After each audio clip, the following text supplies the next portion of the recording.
Le Maroc a mis en place un cadre juridique assez fascinant pour son immobilier touristique. C'est un modèle qui pourrait bien changer la donne pour l'investissement dans ce secteur. Alors on va décortiquer ensemble cette fameuse loi 01.07 pour comprendre ce qu'elle a vraiment dans le ventre.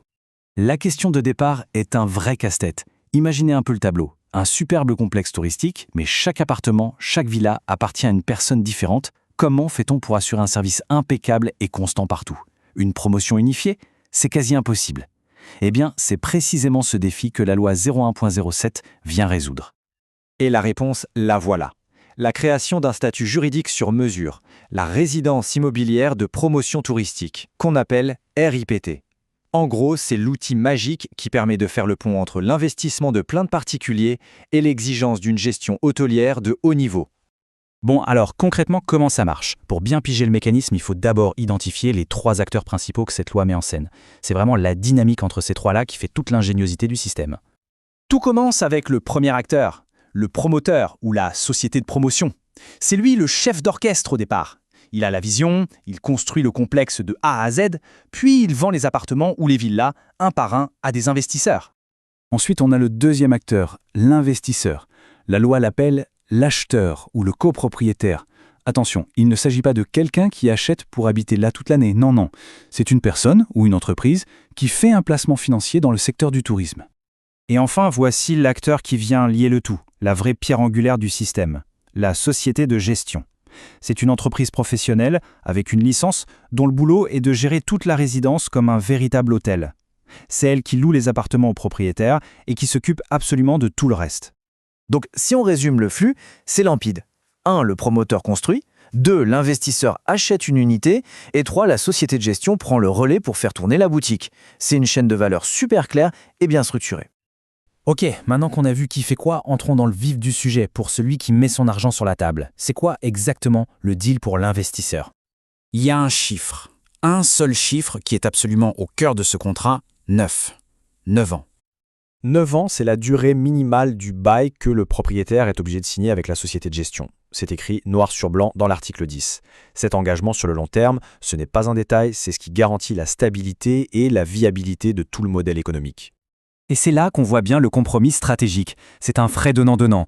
D'un côté, le propriétaire renonce à pouvoir utiliser son bien quand il le souhaite, 365 jours par an, mais de l'autre, ce qu'il obtient est énorme. Un revenu locatif, une gestion et un entretien professionnel, et surtout, 0 prise de tête. D'ailleurs, pour que les choses soient bien claires, la loi ne laisse aucune place au doute. Le texte utilise le mot « obligé ». Ce n'est pas une suggestion ni une option, c'est la condition fondamentale pour faire partie de l'aventure héritée. Une autre règle d'or, c'est celle des 70%. L'article 1er de la loi est très clair. Au moins 70% des appartements de la résidence doivent être sous contrat avec la société de gestion. Ça garantit que le lieu garde sa vocation touristique et ne se transforme pas petit à petit en une simple copropriété résidentielle classique.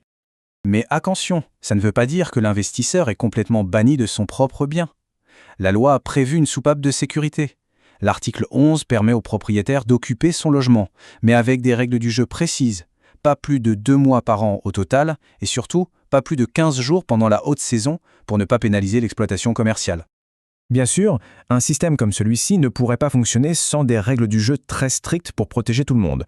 Voyons un peu comment la loi construit cette confiance. Le point le plus important, c'est que n'importe qui ne peut pas s'improviser société de gestion.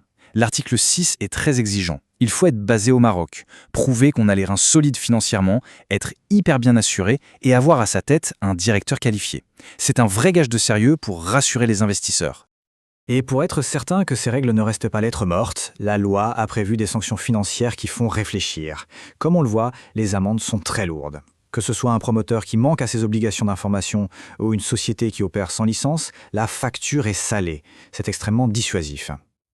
Ok, maintenant qu'on a vu les détails techniques, prenons un peu de recul. Pourquoi le Maroc a-t-il mis en place un système aussi structuré? Quelle est la vision globale derrière tout ça? En fait, c'est parce que c'est un écosystème conçu pour que tout le monde y gagne. Un modèle gagnant-gagnant-gagnant. L'investisseur est gagnant, il a un rendement passif et géré. Le touriste est gagnant, il profite d'un service de qualité hôtelière. Et le Maroc, en tant que destination, est gagnant. Il renforce son offre touristique et son image de marque. Finalement, la clé de lecture de cette loi, c'est ça, la recherche d'un équilibre parfait. D'un côté, attirer des capitaux privés dans l'immobilier. Et de l'autre, s'assurer que cet investissement contribue à un produit touristique national cohérent et de très haute qualité.